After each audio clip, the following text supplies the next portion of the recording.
Mapagpalang umaga po sa lahat mga kapatid. Ang ating devotion po ngayon ay mula sa Aklat ng Gawa, Kabanata 9, versikulo 15 hanggang 16. Magandang balita, Biblia. Ngunit sinabi sa kanya ng Panginoon, "Pumunta ka roon, sapagkat siya'y pinili ko upang ipakilala ang aking pangalan sa mga hintil, sa mga hari at sa mga anak ng Israel. Ipapakita ko sa kanya ang lahat ng dapat niyang tiisin alang-alang sa akin." Sa Gawa, chapter 9, ito ang kwento ng pagbabalik loob ni Saulo. Nakilala ni Jesus si Saulo sa daan patungong Damascus at hinarap siya tungkol sa pag-uusig niya sa mga Kristiyano. At hindi lamang sa pag-uusig sa mga Kristiyano. Sa Gawa, chapter 9, verse 4, sinabi ni Jesus, "Saulo, Saulo, bakit mo ako inuusig?" Ito ay isang makapangyarihang larawan ng pagkakakilanlan ni Jesus sa kanyang mga lingkod, na sinasabi kay Saulo, "Kapag ginugulo mo ang aking mga lingkod, ginugulo mo rin ako." At sinalubong siya ni Jesus sa tinawag, at siya ay binulag. Nakipag-usap ang Diyos kay Ananias sa isang pangitain. Sinabihan niya si Ananias na pumunta at salubungin si Pablo. Ang isang ito ay umuusig sa mga Kristiyano. At sinabi ni Ananias, "Hindi ko alam ang tungkol dyan. Narinig ko ang tungkol sa taong ito, kung gaano karaming kasamaan ang ginawa niya, at lahat ng pagwasak na ginagawa niya sa buong simbahan." At tumingin sa kanya ang Diyos at sinabi, "Siya ay isang hinirang kasangkapan upang dalhin ang aking pangalan sa harap ng mga hintil."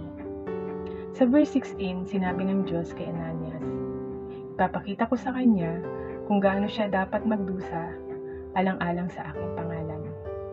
Dito nagsimula ang kwentong ito ng pagpapalaganap ng Ebanghelyo hanggang sa dulo ng mundo, sa pangunguna ni Apostol Pablo.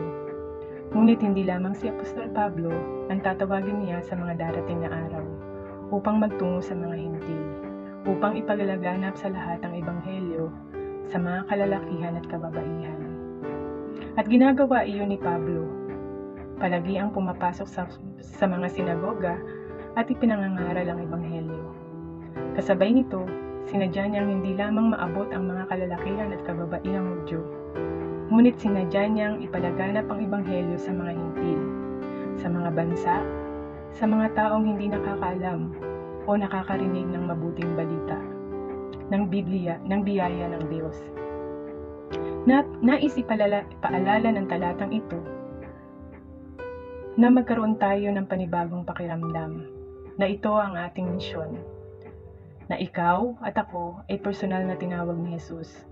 Sa ngayon, bilang alagad ni Jesus, binigyan tayo ng tungkulin na ipalaganap ang mabuting balita sa lahat ng tao at mga bansa. Ito ang buhay mo, ang buhay ko bilang tagasunod ni Jesus. Ito ay hindi lamang para sa ilang piling tao. Oo, ang iba't ibang tao ay may iba't ibang bahagi upang gampanan. Ngunit ang punto, lahat tayo ay may bahaging dapat gampanan. Kaya ano ang bahaging ginagampanan natin sa pagpapalaganap ng Ebanghelyo? At habang ginagampanan natin ang bahaging ito, pinapaalalahanan tayo mula sa Gawa, chapter 9, verse 16, na hindi ito magiging madali. Kapag mas ibinigay natin ang ating sarili sa pagkakatawag ng Diyos sa atin, nagampanan natin ang pagpapalaganap ng Ebanghelyo sa mga tao at sa mga bansa, mas maraming pagdurusa, paghihirap, at mga hamon sa buhay ang darating. Ngunit, dahil si Pablo ay maaaring magpatotoo at magpapatotoo ng paulit-ulit sa buong bagong tipan mula rito, ang halaga ay sulit dahil ang gantimpala ay malaki. Ating tatandaan, ang mabuhay ay Kristo at ang mamatay ay pakinabang. Muli, magandang umaga po sa lahat. Nawa ay napagpala tayo ng salita ng Panginoon ngayong araw na ito. God bless po.